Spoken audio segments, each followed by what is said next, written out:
Varicose veins కి సరైన చికిత్స కోసం సంప్రదించండి ఎవిస్ హాస్పిటల్. మాఘమాసంలో పౌర్ణమి నాడు సముద్ర స్నానం చేస్తే చాలా విశేషమైన ఫలప్రదం అని చెప్తూ ఈ విశేషాన్ని చెప్తున్నారనమాట. మాఘ స్నానాలకు ప్రసిద్ధి ముందు చెప్పిన సంగతే. నిజానికి మకర సంక్రమణం జరిగింది మొదలు కుంభ సంక్రమణం వరకు జరిగే మధ్యలో ఉండే కాలం మొత్త కాలం మాఘమాసం అని చెప్తారట. అంటే పూర్వం ఇది పాటించే వాళ్ళు ఏమోనండి. మనం ఇప్పుడు ఏం చేస్తాము, మాఘ పౌర్ణమి పాడ్యమి నుంచి అమావాస్య వరకు మనం మాఘమాసంగా భావిస్తాం. అయితే మకర సంక్రమణం దగ్గర నుంచే అని చెప్తున్నారనమాట. అక్కడి నుంచి కుంభ సంక్రమణం వరకు ఉండే మధ్యకాలము అని ఇదొక లెక్క. మరి పవిత్ర స్నానాలు పౌష్య శుక్ల పౌర్ణమితో మొదలయ్యి మాఘ శుక్ల పౌర్ణమితోటి ముగుస్తాయట. చాంద్రమానాన్ని అనుసరించే వాళ్ళకి ఈ మాఘమాసం పౌష్య బహుళ అమావాస్యతో ప్రారంభమయ్యి మాఘ బహుళ అమావాస్యతో ముగుస్తుంది. ఈ మాఘమాసం మొత్తం పవిత్ర స్నానాలు చేయటం విశేషం. కానీ అంటే ఇది విశేషమే కానీ అయితే ఈ యాంత్రిక జీవనంలో అదంతా సాధ్యం కాదు. ఇప్పుడు మనం చేయలేకపోతాం కాబట్టి కనీసం పౌర్ణమి నాడైనా నదీ స్నానం కానీ సముద్ర స్నానం కానీ చేస్తే మాఘమాసం మొత్తం పవిత్ర స్నానాలు చేసిన ఫలితం లభిస్తుందట. ఎందుకంటే ఈ మాఘ పూర్ణిమని మహామాఘి అంటారు. సంవత్సరంలో వచ్చే 12 పూర్ణిమల్లోనూ మాఘ పౌర్ణిమ అత్యంత పవిత్రమైనది, విశేషమైనది అట. ఈ మహామాఘి శివకేశవులిద్దరికీ ప్రీతికరమైంది. అందుకని ఈ మాఘ పౌర్ణమి నాడు తప్పనిసరిగా సముద్ర స్నానం చేయాలి అని చెప్తారు. కార్తీక మాసాల్లో కూడా కార్తీక స్నానాలు కూడా సముద్ర స్నానాలు చెప్తారండి. మాఘం బహు విశేషమైంది, ఎందుకంటే ఇది శివకేశవులిద్దరినీ ఆరాధిస్తారని చెప్తున్నారనమాట. సముద్ర స్నానం ఎందుకంటే నదీనాం సాగరోగతి అన్నారు. ఎలా అంటే నదులన్నిటికీ సాగరమే గతి. మనం ఇంకో శ్లోకం చెప్తాం, ఆకాశాత్ పతితంతోయం సాగరం ప్రతిగచ్చతి అని. సముద్రం వైపుకి వెళ్తుంది ఆకాశం నుంచి పడిన ప్రతి చినుకు. అట్లా సాగరమే నదులకి గతి. తర్వాత సకల నదీ నదాలు చివరికి సముద్రంలోనే సంగమిస్తాయి కనుక సముద్ర స్నానం చేస్తే సకల నదుల్లోనూ స్నానం చేసిన పుణ్య ఫలితం దక్కుతుంది. ముఖ్యంగా సముద్రుడి ప్రత్యేకత ఏంటంటే ప్రతినిత్యం సూర్యకిరణాల వల్ల ఎంతో నీరు ఆవిరవుతున్నప్పటికీ సముద్రం తాలూకు పరిమాణం కొంచెం కూడా తగ్గదు. అనుక్షణం నీళ్ళు ఆవిరైపోతూనే ఉంటాయి, అయినా సరే సముద్రం తగ్గదు. అలాగే ఎన్నో జీవనదులు తనలో కలుస్తున్నప్పటికీ సముద్రుడి పరిమాణం పెరగదు. ఎన్ని వేల నదులంటే అన్ని పక్కల నుంచి మనం చెప్పుకునే పెద్ద నదులు 12 కాకుండా చిన్న పెద్ద నదులు ఎన్నో, అయినా సరే సముద్రం పెరగదు, తగ్గదు. అయితే స్థిరత్వమే సముద్రుని యొక్క ధర్మమట. తర్వాత అగాధి జడత్వాలు ఆయన తత్వం, ఇలా చెప్తున్నారనమాట. సాగరుడు సంతోషప్రదుడట. సంవత్సరంలో 4 సార్లు స్నానం చేయాలని, సముద్ర స్నానము అది కూడా ఆషాఢ పూర్ణిమ, కార్తీక పూర్ణిమ, మాఘ పూర్ణిమ మరియు వైశాఖ పూర్ణిమల్లో చేయాలని, అలా సాగర స్నానాలు చేసిన వాళ్ళకి సముద్రుడు సంపూర్ణ ఆరోగ్యాన్ని కలుగజేస్తాడని ఎన్నో పురాణాల్లో చెప్పబడిందట. స్నానం అంటే ఏదో షవర్ బాతు, స్విమ్మింగ్ పూల్లో ఏదో చేయటము, ఇంట్లో ఏదో 2 చెంబులు నీళ్ళు పోసుకోవటము కాదు. నది తాలూకు ప్రవాహ వేగానికి ఎదురుగా నిలబడి, అది కూడా నడు మునిగేలా అంటే నాభి మునిగేదాకా నిలబడి స్నానం చేయాలి. అది కూడా 48 నిమిషాల పాటు స్నానం చేయాలని విధిట. ఒక్కసారి అవకాశం దొరికిన నదిలో నిలబడి మునిగి తల ముంచాల్సిన అవసరమేం లేదు. ఆటలాడటం కాకుండా ఇట్లా నాభి వరకు నీళ్లలో కనుక నిలబడితే ఈ ప్రవాహ వేగం వల్ల వచ్చే కరెంట్స్ అన్నీ శరీరాన్ని శుద్ధి చేస్తాయండి. దానికి ఎంత మంచి మంచి చాలా రకాల విషయాలు చెప్తున్నారు. ఇవన్నీ ఆరోగ్యానికి సంబంధించిందే. ఇప్పుడు మానవుల శరీరం ఎలాగూ ఏమంటారు, పుట్టిన ప్రతి జీవి గిట్టక తప్పదు, గిట్టిన ప్రతివాడు పుడతాడు, బాగానే ఉంది. మనం మరణించక తప్పదు కాబట్టి స్నానం మానేసి అన్నం మానేసి ఉండం. జీవిగా పుట్టినప్పుడు దానికి తగినట్టుగా మనం ప్రయత్నం చేసుకుంటూ వెళ్ళాలి. ఎప్పుడు మన జీవుడికి కాలం పూర్తవుతుందో ఆనాడు వెళ్ళిపోతాం. అప్పటి వరకు మనం చేయవలసిన ప్రతి పని, ప్రతి విధి అన్నీ చేసి తీరవలసింది. అవి సజావుగా చేస్తే ఇహలోకంలో ఇక్కడ జీవితం ప్రశాంతంగా ఉంటుంది. ఆరోగ్యం లేకపోతే ప్రశాంతత లేదు. ఆరోగ్యం వల్ల ఎక్కువ ప్రశాంతత లభిస్తుంది. అందుకని ఈ విధి విధానాలన్నిటిని మనం పాటిస్తూ ఉంటే కనుక ఇబ్బందులు లేకుండా ఉంటాము. ఆరోగ్యము తెచ్చిస్తుంది, పవిత్రత సాధించగలుగుతాము, కొన్ని పాపాలు పోగొట్టుకోగలుగుతాము. దానివల్ల ఏంటంటే తర్వాత జీవితాలు ఇంకా బాగుంటాయని చెప్తారు. సూర్యోదయ కాలం నుంచి, అంటే ఇది ఎప్పటి నుంచి చాదస్తం అదని అనుకోకూడదట. సూర్యోదయ కాలం నుంచి సూర్యాస్తమయం వరకు ప్రసరించే సూర్యకిరణాల్లోని విద్యుత్ శక్తిని నదీ జలాలు, సాగర జలాలు తమలో నిక్షిప్తం చేసుకుంటాయి. ఈ స్నానం కూడా ఎప్పుడు చేయమంటున్నారు, సూర్యోదయానికి 1.5 గంటల ముందు కాలంలో చేస్తే చాలా మంచిదట. ఎందుకంటే ఇది సైన్సే, చాదస్తమేం కాదు. నీటిలో విద్యుత్ శక్తి ఉందని మనకు తెలుసు, కరెంట్ ఉంది కదా నీళ్ళలో, మనం అదేగా ఇప్పుడు వాడుకుంటున్నాం. అయితే ఈ సైన్స్ గీన్స్ ఏమీ పుట్టలేదు, మనం కరెంటు తీయటం నేర్చుకోకముందే మన పెద్దవాళ్ళు చెప్పారు. బ్రాహ్మీ ముహూర్తాన్ని నదీ స్నానానికి అనుకూలమైన సమయంగా నిర్ణయించారు. సముద్రుడు, నదులు, జలాలు, నీరు ఇట్లా శక్తిని తీసుకుంటాయి. అప్పుడు ఇంకొక ఏం చేస్తారు, సాయంకాలం అయ్యేసరికల్లా, అంటే సూర్యుడు చంద్రుడు ఇద్దరి గురించి చెప్తున్నారు. తన వెండి వెలుగులతో జగతిని జ్యోత్స్నామయం చేసేటువంటి చంద్రుడు తన కిరణాల్లోని అమృతత్వాన్ని, ఔషధ విలువల్ని నదీ జలాలకి అనుగ్రహిస్తాడు. నీటిలో ఉండే ఈ అద్భుత శక్తులు తిరిగి సూర్యకిరణాలకు పరావర్తనం చెంది అంతరించిపోతాయి. అందుకని సూర్యోదయానికి పూర్వమే స్నానం పూర్తి చేయాలనే నియమాన్ని విధించారు పెద్దలు.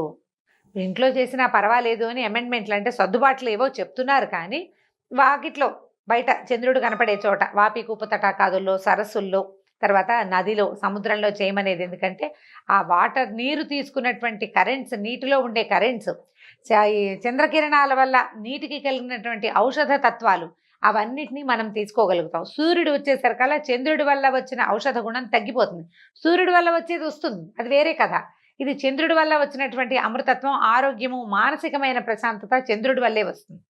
చంద్రమా మనసో జాతః అని చెప్తారు. చంద్రుడు మనఃకారకుడు, మనసు నుంచి పుట్టాడు, మనఃకారకుడు. ఆ చంద్రమా కిరణాలు పడినటువంటి నీటితో స్నానం చేస్తే మనసు కూడా ప్రశాంతంగా అవుతుంది. అయితే ఈ నడుము నమూను వరకే ఎందుకు మునగాలండి, పైదాకా ఇక్కడ దాకా కంఠస్నానం, కంఠవంతం దాకా ఎందుకు? కంఠస్నానం అంటే వేరే కదండి. తలస్నానం అంటే ఒంటి మీద పోసుకునే నీళ్ళని కంఠస్నానం అంటారు. తల తడపకుండా చేసేదాన్ని. కంఠం వరకు, కంఠదగ్నంగా ఇంత మటుకు మునిగి ఎందుకు చేయకూడదు అంటే ఏం చెప్తున్నారంటే, గర్భస్థ శిశువుగా ఉన్న పిండానికి నాభినాళం ద్వారానే జీవశక్తులు అందుతాయి. మనకు తెలుసు, అంబ్లికల్ కార్డ్ నుంచి, బొడ్డుతాటి నుంచే కదా బిడ్డకి ఆహారం అందేది. ఇది ఎవరు కాదనలేని సత్యం. అయితే నదీ సాగర జలాల్లో నిక్షిప్తమైన ఉన్నటువంటి సౌరశక్తి, సోమశక్తి అంటే సూర్యచంద్రుల యొక్క శక్తులు, వాటిని నీ నాభి నుంచే శరీరం గ్రహిస్తుందట. అందుకని నాభి మునిగే వరకు నదిలో నిలబడి స్నానం చేయాలి.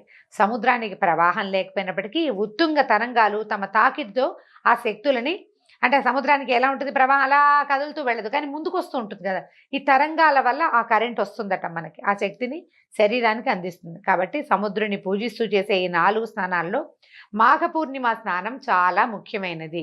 వీలు కుదిరితే చేద్దాం.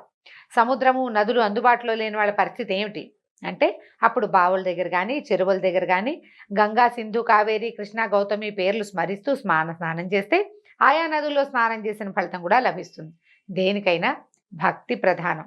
అది లేకపోయాక కాకిలాగా 10 సార్లు స్నానం చేసినా ఎంతసేపు నీళ్ళలో మునిగి బయటకు వచ్చి ఒళ్ళు దులుపుకుంటూ ఉంటుంది. కాకి నీళ్ళ కింద తల పెడుతుంది, మళ్ళీ ఒళ్ళు దులుపుకుంటుంది. ఏమి ప్రయోజనం లేదు. కర్రలు తేలుతూ ఉంటాయి నదులు నీళ్ళల్లో, ఏం ప్రయోజనం? ఏముండదు. ఊరికే కర్ర నాంతుంది, కాకి తడుస్తుంది అంతే. అలా కాదు, శ్రద్ధతోటి భక్తితోటి చేస్తే ఇంకా మంచి ఫలితం లభిస్తుంది. లేకపోయినా తడిపే, తడవటం వల్ల వచ్చేది వస్తుంది. రావాల్సిన పూర్తి స్థాయి ఫలితం భక్తి వల్లే వస్తుంది. మాఘ పూర్ణిమ యొక్క స్నాన ఫలితం చెప్తున్నారండి, కొన్ని చిన్న వాక్యాల్లో చెప్పేస్తున్నారు. ఇంట్లోనే వేడి నీళ్ళు స్నానం చేస్తే మాఘంలో 6 సంవత్సరాలు శుభ్రంగా స్నానం చేసిన ఫలితం ఆ నెల రోజుల్లోనే లభిస్తుందట. బావి నీళ్ళతో స్నానం చేస్తే 12 సంవత్సరాల పుణ్యస్నాన ఫలితం వస్తుంది.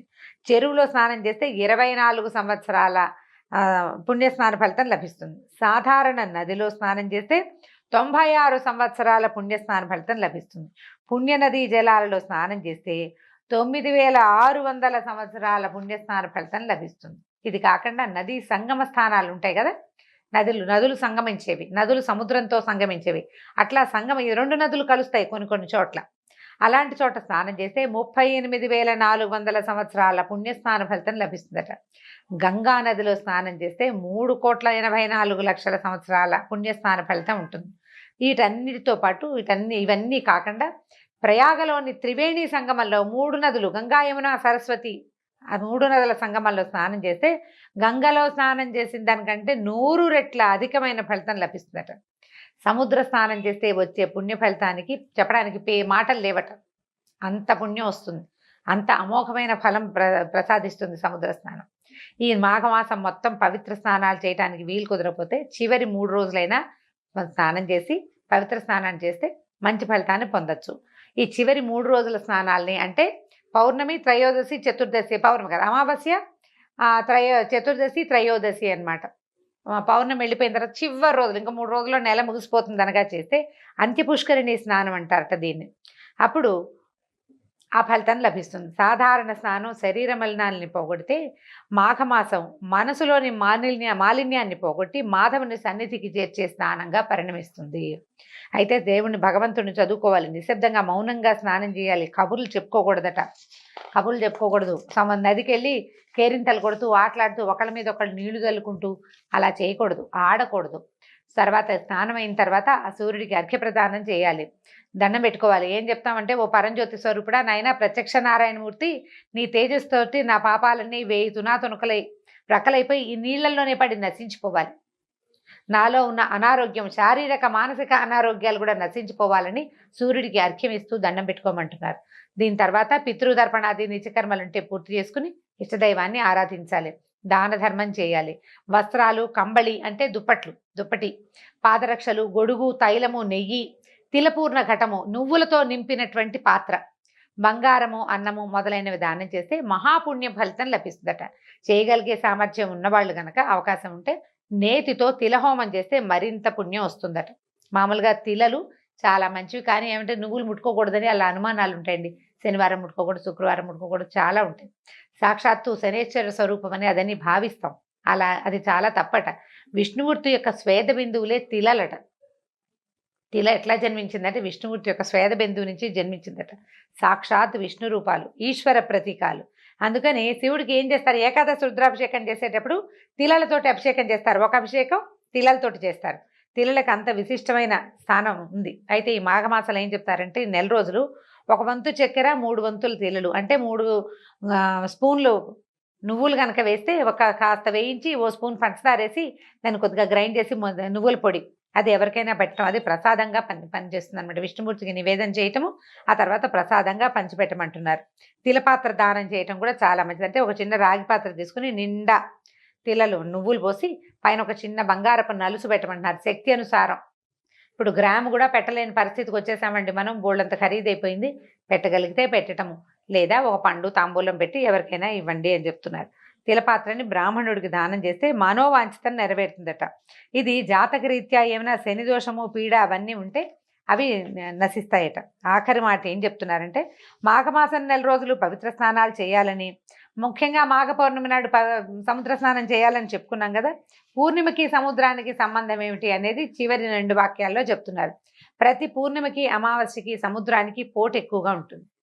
పౌర్ణమి దైవ సంబంధమైన తిథి, అమావాస్య పితృదేవతలకు సంబంధించిన విధి. అందుకని ఈ 2 పుణ్యతిథుల్లోనూ సముద్ర స్నానం చేయాలని శాస్త్ర నియమం.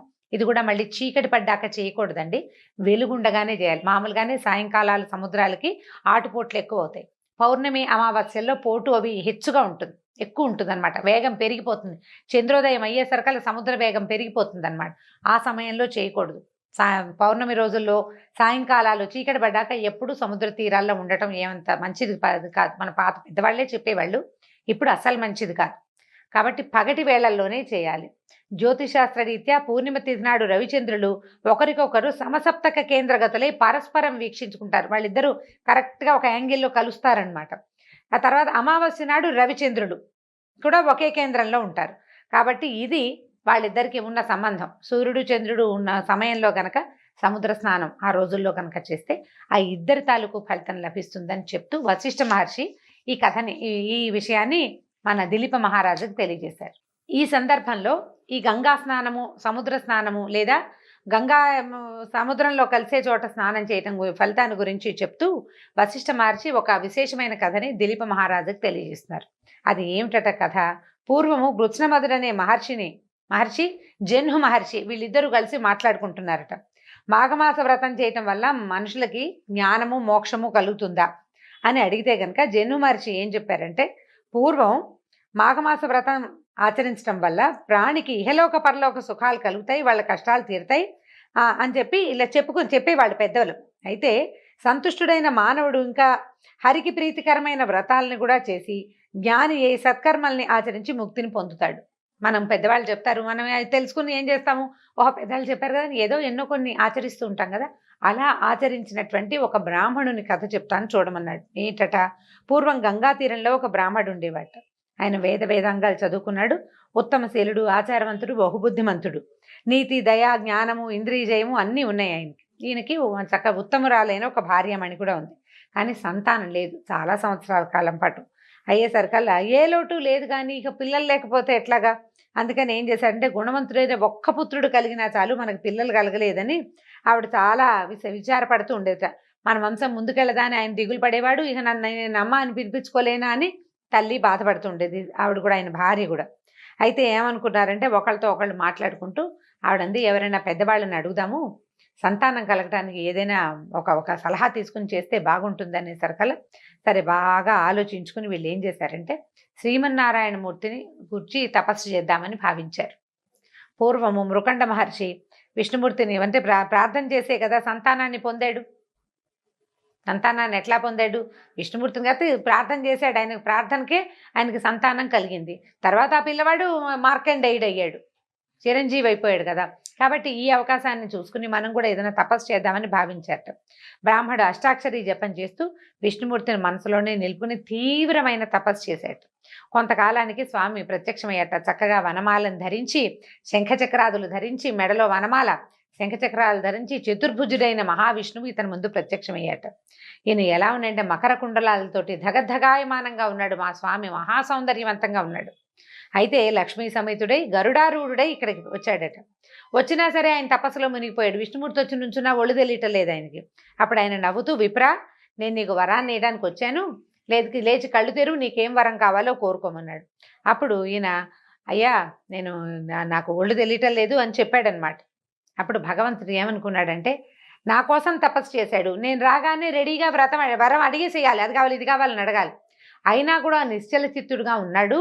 భగవంతుడి దర్శనం అయినా కూడా ఇంకా ధ్యానంలోనే మునిగి ఉన్న ఈ బ్రాహ్మణుడికి అతను ఏది అనుకుంటే అది ఆ కోరిక తీర్చాలని భావించాడట. భావించి అతన్ని మనసు మరిలేటట్టుగా చేశాడనమాట. మనసు మరిలిపోయేటట్టుగా అతన్ని మాయలోంచి బయటపడేశాడు. ఈ భగవంతుడిని సాక్షాత్కరించినటువంటి విష్ణుమూర్తిని చూసేసరికి ఆ బ్రాహ్మణుడు ఎన్నో స్తోత్రాలు చేశాడు, ఎన్ని శ్లోకాలో చేశాడు, ప్రదక్షిణాలు చేశాడు, ప్రదక్షిణ నమస్కారం చేశాడు, పాదాలు పట్టి వదల్లేదు. స్వామి, ఇంత సులువుగా ప్రత్యక్షం అవుతావని అనుకోలేదు అని చాలా పరిపరి విధాలా ప్రార్థించాడు. ప్రార్థించాక ఆయన అడిగాడనమాట, నాయనా ఏమిటి నీకు, ఏం కోరికుంది, నీకే కావాలి అని అడిగేసరికల్లా ఆయన ఏం అడిగానంటే, నాకు నీ పాదాల మీద నిశ్చలమైన భక్తి, విష్ణుమూర్తి మీద భక్తి కావాలి. విష్ణుమూర్తి పాదాలని అటు ఇటు పోకూడదు, నా దృష్టి వేరే ఇతర దైవాల వైపు వెళ్ళొద్దు. భగవంతుని పట్ల భక్తి నీవు మొదటిది. తర్వాత ఏమో ఇహలోకంలో పరలోకంలో కూడా సద్గతికి కారణమైన పుత్ర సంతానాన్ని ఇచ్చి నాకు ముక్తిని ప్రసాదించు. నాకు గనక సంతానం కలకపోతే నాతో పాటు నా పితృదేవతలు కూడా మలమల మాడిపోతారు, అన్నోదకాలకి ఉండవు, నాకు అన్నోదకాలు ఉండవు, పితృదేవతలకి ఉదకాలు ఉండవు అని అడిగాడు. అడిగేసరికల్లా ఈయన ఏమన్నాడు, నువ్వు కోరినట్లే వరం ఇచ్చాను, నువ్వు చేసిన స్తోత్రం ఎవరైతే చదువుతారో వాళ్ళకు కూడా నీకు ఇచ్చిన వరము వాళ్ళకు కూడా ఇచ్చినట్టే అంత చక్కటి స్తోత్రం చేసేవని ఆయన మెచ్చుకున్నాడు. అష్టోత్తర శతనామాలు చెప్పాడట బ్రాహ్మడు. సరే చెప్పి విష్ణుమూర్తి అంతర్ధానం అయిపోయాడు. ఈయన చాలాగా, అమ్మయ్య పోగొట్టుకున్న సొమ్ము దొరికిన వాడికి వచ్చినంత సంతోషం వచ్చిందట బ్రాహ్మడికి. ఇక్కడి నుంచి ఈ తపోభూమి నుంచి గబగబా ఇంటికి వెళ్ళిపోయాడు. కొంతకాలానికి ఆయన భార్య గర్భవతి అయింది. ఒక కుమారుడు కన్నాడు, పుట్టాడు. ఎంత చక్కటి వాడోట. పిల్లాడు ఎక్కువగా ఏడ్చేవాడు కూడా కాదు, బహుబుద్ధిమంతుడైన పిల్లవాడు.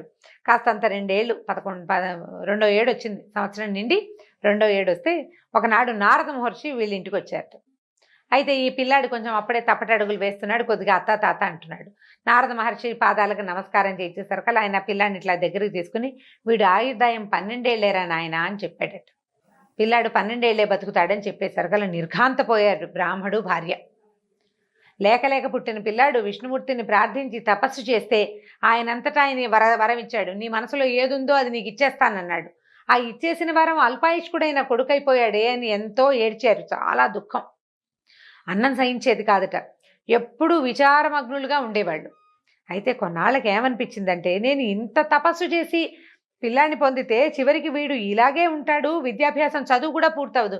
8 ఏళ్లకు ఒడుగు చేసి చదువుకు పంపిస్తాము, చదువు ఎక్కడ పూర్తవుతుంది, 12 ఏళ్ళకి అవ్వదు కదా, విద్య కూడా పూర్తి కాకుండా వివాహం కూడా కాకుండా ఇంత చిన్న పిల్లాడే మరణిస్తాడు అనేసరికల్లా అసలు నేను దీన్ని తట్టుకోలేకపోతున్నానని భార్య అంటూనే ఉంది, ఆయనకి అనిపిస్తోంది అనమాట. సరే ఏమనుకున్నారంటే భార్యని ఓదార్చాడు, నువ్వు ఉండు, ఇప్పుడు ఈ సమస్య ఎందుకు వచ్చిందో మనం తెలుసుకోవాలి. విష్ణుమూర్తి ఇచ్చిన వరాన్ని నారద మహర్షి వచ్చి కాదని ఎలా చెప్తాడు? కాబట్టి మళ్ళీ ఏం చేద్దామంటే, ఎవరైనా సరే పుట్టాక మరణించక తప్పదు, ఇవాళ కాకపోతే రేపు. కానీ ఇలా అల్పాయుష్కుడైన కుమారుణ్ణి భగవంతుడు నాకు ఎందుకు ప్రసాదించాడో మనకు తెలియాల్సిందే. కాబట్టి నేను మళ్ళీ విష్ణుమూర్తి కోసం తపస్సు చేస్తాను, నువ్వు పిల్లాన్ని పెట్టుకుని జాగ్రత్తగా ఉండు. 12 ఏళ్లకి మృత్యు అన్నారు, అప్పటిదాకా ఏం భయం లేదు, నువ్వు పిల్లాడితోటి ఉండమని కొంతమంది శిష్యుల్ని ఆమెకు తోడుగా ఇంట్లో నియమించి ఈయన మళ్ళీ గంగా తీరానికి చేరిపోయాడట. గంగా తీరానికి చేరి అక్కడ నియమనిష్టలతోటి విష్ణుమూర్తిని సర్వోపచారాలతోటి అర్చించి అష్టాక్షరి మంత్రాన్ని జపించడం మొదలుపెట్టాడు. ఇక ఎంత కాలమో తపస్సు చేసేట. మొదట చేసిన దానికంటే రెండోసారి తపస్సు ఇంకా ఎక్కువ చేశాడు. అయితే అతనికి విష్ణుమూర్తి ప్రత్యక్షమయ్యాడు. ప్రత్యక్షమైన విష్ణుమూర్తి ఏ రకంగా ఈ బ్రాహ్మణ్ణి ఆదుకున్నాడో రేపటి భాగంలో విందాం. అయితే రేపు 15వ రోజు పౌర్ణమి కాబట్టి పౌర్ణిమా స్నాన విధిని విని ఉన్నారు. వీలైనంత మటుకు, కుదిరినంత మటుకు ఎవరు ఎలా చేయగలిగితే అట్లా పౌర్ణమి వ్రతాన్ని పూర్తి చేసుకోండి. నమస్కారం.